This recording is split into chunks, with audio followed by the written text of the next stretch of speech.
Hello, ನನ್ನ ಪ್ರೀತಿಯ ವೀಕ್ಷಕರಿಗೆಲ್ಲ ವಂದನೆಗಳು. ಆಲೂ ಕಿಚಿಯ ಪಾಪಡ್ದಿದು ಪಾರ್ಟ್ ಸೆಕೆಂಡ್. ಮೊದಲನೇ ನನಗೆ ಒಂದು ಅಟ್ ಎ ಟೈಮ್ ಎಲ್ಲ ಅಪ್ಲೋಡ್ ಮಾಡೋಕ್ಕೆ ಆಗ್ತಾಯಿಲ್ಲ, ಯಾಕೆಂದರೆ ಅವತ್ತಿನ ದಿನ ಮಾಡಿ ಮಾರನೇ ದಿನ ಎಲ್ಲ ಒಣಗಿಸಿ ಮಾಡಿ ಫ್ರೈ ಮಾಡೋದು ಅದು ತೋರಿಸೋದು ಲೇಟ್ ಆಗುತ್ತೆ. ನಾನು ಮೊದಲೇ ಸ್ವಲ್ಪ ಮಾಡಿನೂ ಇರಲಿಲ್ಲ, ಹಿಂಗಾಗ್ಬಿಟ್ಟು ಇದು ಪಾರ್ಟ್ ಸೆಕೆಂಡ್ ಅಂತ ಹೇಳಿ ತೋರಿಸ್ತೀನಿ. ಪಾರ್ಟ್ 1 ಪಾರ್ಟ್ 2 ಅಂತ ಹೇಳಿ ತೋರಿಸ್ತೀನಿ ನೋಡಿ. ಇದು ಆಲೂ ರೈಸ್ ಮುದ್ದೆ ಹಪ್ಪಳ ಅಂತ ಹೇಳಿಬಿಟ್ಟು ಈ ಥರ ಬರುತ್ತೆ ನೋಡಿ. ಚಕ್ಲಿ ಆದರೆ ಈ ಥರ ಬರುತ್ತೆ, ಚಕ್ಲಿ ಈ ಥರ ಬರುತ್ತೆ. ನೀವು ಚಕ್ಲಿಗೆ ಪಾಪಡ್ ಮಾಡಿದಾಗಲೇ ಮಾಡೋಕ್ಕಾಗಲ್ಲ, ಯಾಕೆಂದರೆ ಸ್ವಲ್ಪ ಚಕ್ಲಿಗೆ ಸ್ವಲ್ಪ ಹಿಟ್ಟು ಗಟ್ಟಿ ಆಗಬೇಕು, ಪಾಪಡ್ಗೆ ಗಟ್ಟಿ ಆದರೆ ನಡೆಯಲ್ಲ. ಹಿಂಗಾಗ್ಬಿಟ್ಟು ಸ್ವಲ್ಪ ಚಕ್ಲಿ ಮಾಡಬೇಕು ಅಂದರೆ ಇನ್ನೊಂದು ಗ್ಲಾಸ್ ನೀರು ಜಾಸ್ತಿ, ಸೇಮ್ ಎಲ್ಲ ಇದೇ ಥರನೇ ಇನ್ನೊಂದು ಗ್ಲಾಸ್ ನೀರು ಎಕ್ಸ್ಟ್ರಾ ಹಾಕ್ಕೋಬೇಕಾಗುತ್ತೆ. ಆಮೇಲೆ ಸ್ವಲ್ಪ ಅಲ್ಲ, ಚಕ್ಲಿಗಾದರೆ ಒಂದು ಗ್ಲಾಸ್ ನೀರು ಕಡಿಮೆ ಹಾಕ್ಕೋಬೇಕಾಗುತ್ತೆ.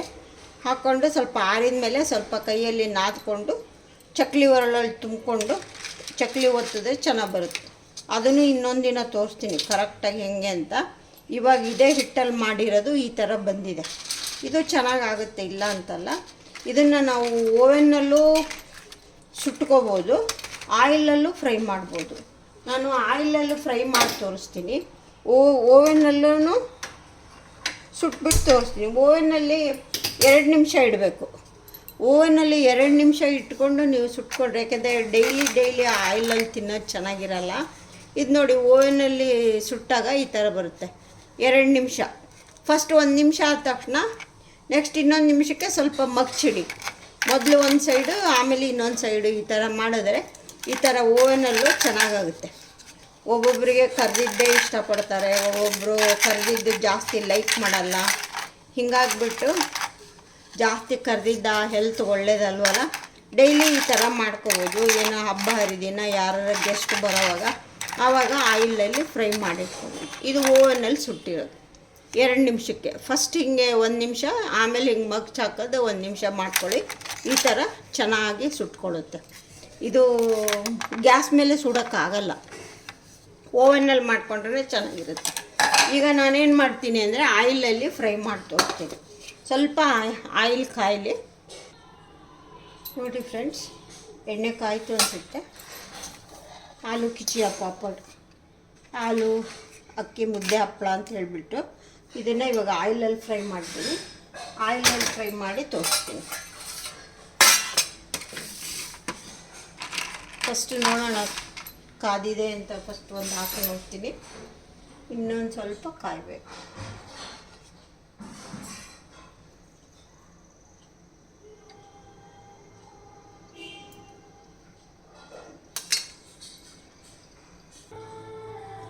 ಎಣ್ಣೆ ಕಾದಿದೆ.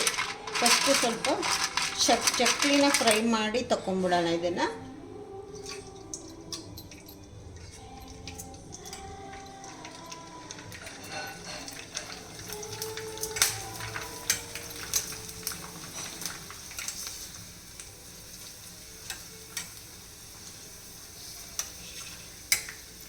ಫಸ್ಟು ಈ ಥರ ಪ್ಲೇಟಲ್ಲಿ ತೆಗೆದ್ಬಿಡೋಣ, ಆಮೇಲೆ ಟಿಶ್ಯೂ ಪೇಪರ್ ಮೇಲೆ ಹಾಕೋಣ. ಫಸ್ಟಿಗೆ ಟಿಶ್ಯೂ ಪೇಪರ್ ಮೇಲೆ ಹಾಕ್ಬಿಟ್ರೆ ಎಣ್ಣೆ ಎಲ್ಲ ತುಂಬ ಇರುತ್ತಲ್ಲ, ಅದೆಲ್ಲ ಈ ಥರ ನೋಡಿ ಈ ಥರ ಚೆನ್ನಾಗಿ ಆಗುತ್ತೆ. ಸುಮ್ಮನೆ ಸ್ವಲ್ಪ ಮಾಡಿದ್ದೆ, ಸ್ವಲ್ಪನೇ ತೋರಿಸ್ತಾ ಇದ್ದೀನಿ ಅಷ್ಟೇ. ಹಪ್ಪಳನೂ ಚೆನ್ನಾಗಿ ಅನಿಸುತ್ತೆ. ಸಂಡಿಗೆನೂ ಒಂಥರ ಇಷ್ಟಪಡ್ತಾರೆ. ಹಿಂಗಾಗ್ಬಿಟ್ಟು ಏನಾದ್ರು ಮಾಡ್ಕೊಬೋದು. ಸ್ವಲ್ಪ ಜಾಸ್ತಿ ಫಂಕ್ಷನ್ಗೆ ಎಲ್ಲ ಆದರೆ ಈ ಥರ ಸಂಡಿಗೆನೇ ಬಡ್ಸೋಕ್ಕೆ ಚೆನ್ನಾಗಿರುತ್ತೆ. ಹಪ್ಪಳನೂ ಆದರೆ ಒಂದೊಂದೇ ಹಪ್ಪಳ ಇಡ್ಬೋದು. ಇದು ಚೆನ್ನಾಗಿ ನೋಡಿ ಎಷ್ಟು ಚೆನ್ನಾಗಿ ಫ್ರೈ ಆದರೆ ಎಷ್ಟು ದೊಡ್ಡದಾಗುತ್ತೆ.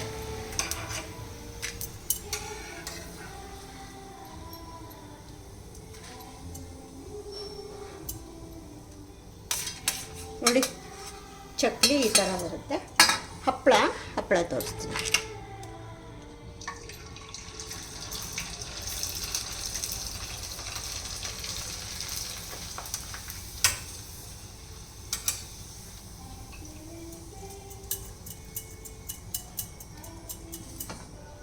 ನೋಡಿ ಹಪ್ಪಳ ಏನು ಸೂಪರಾಗಿರುತ್ತೆ. ಮೊಸರನ್ನಕ್ಕೆ, ಒಬ್ಬಟ್ಟು ಸಾರು ಮಾಡಿದಾಗ, ಬಿಸಿಬೇಳೆಭಾತ್ ಮಾಡಿದಾಗ, ವಾಂಗಿಭಾತ್ ಮಾಡಿದಾಗ ಮೊಸರನ್ನಕ್ಕಂತೂ ಸೂಪರಾಗಿರುತ್ತೆ. ಡೈಲಿ ಊಟಕ್ಕೆ ಓವನಲ್ಲಿ ಸುಟ್ಕೊಂಡು ಇಟ್ಕೋಬೋದು. ಡೈಲಿ ಫ್ರೈ ಮಾಡಿದರೆ ಆಯಿಲ್ ತಿನ್ನಬಾರ್ದಲ್ವ, ಡೈಲಿ ಹಿಂಗಾಗ್ಬಿಟ್ಟು ಡೈಲಿ ಓವನಲ್ಲಿ ಮಾಡ್ಕೋಬೋದು. ಎಲ್ಲ ಉದ್ದಿನ ಹಪ್ಪಳ ಇದು ಎಲ್ಲ ವೆರೈಟಿ ಮಾಡಿಟ್ಕೊಂಡ್ರೆ ಒಂದೊಂದು ದಿನ ಒಂದೊಂದು ಥರ ಮಾಡ್ಬೋದು. ಒಂದಿನ ಆಲೂ ಕಿಚಿಯ ಪಾಪಡು, ಒಂದಿನ ರಾಗಿದು, ಒಂದಿನ ಬರೀ ರೈಸ್ದು, ಆಮೇಲೆ ಆಲೂದು, ಟೊಮೆಟೊದು ಎಲ್ಲ ಎಷ್ಟು ಡಿಫ್ರೆಂಟ್ ವೆರೈಟಿ ಮಾಡಿಟ್ಕೊಂಡ್ರೆ ಒಂಥರ ಚೆನ್ನಾಗಿರುತ್ತೆ. ಡೈಲಿ ಒಂದೊಂದು ಥರ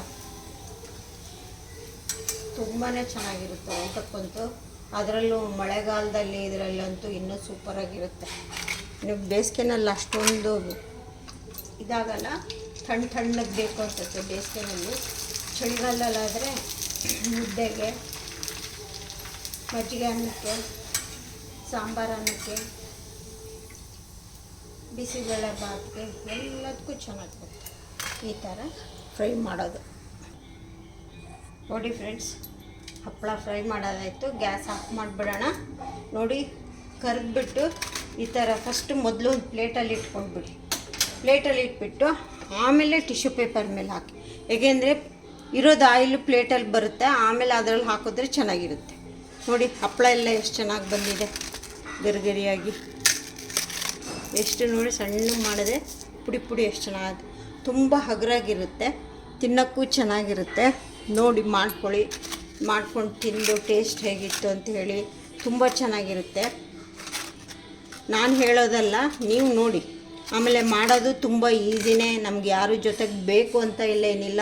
ನಮ್ಮ ಪಾಡಿಗೆ ನಾವು ಒಬ್ಬೊಬ್ಬರೇ ದಿನ 1-2 ಗ್ಲಾಸ್ದು ಹಾಗೆ ಒಂದು 2-3 ಟೈಮ್ಸ್ ಮಾಡಿಟ್ಕೊಂಡ್ರೆ ನಮ್ಗೆ 1 ಇಯರ್ವರೆಗೂ ಬರುತ್ತೆ, ಮಾಡ್ಕೋಬೋದು. ಇದನ್ನು ಎಲ್ಲ ಈಗ ಹೀಗೆ ಟಿಶ್ಯೂ ಪೇಪರಲ್ಲಿ ಹಾಕಿ ಸ್ವಲ್ಪ ಹೊತ್ತು ಆರಿದ ಮೇಲೆ ಡಬ್ಬ ತುಂಬಿಟ್ಕೊಂಡ್ಬಿಡ್ಬೋದು.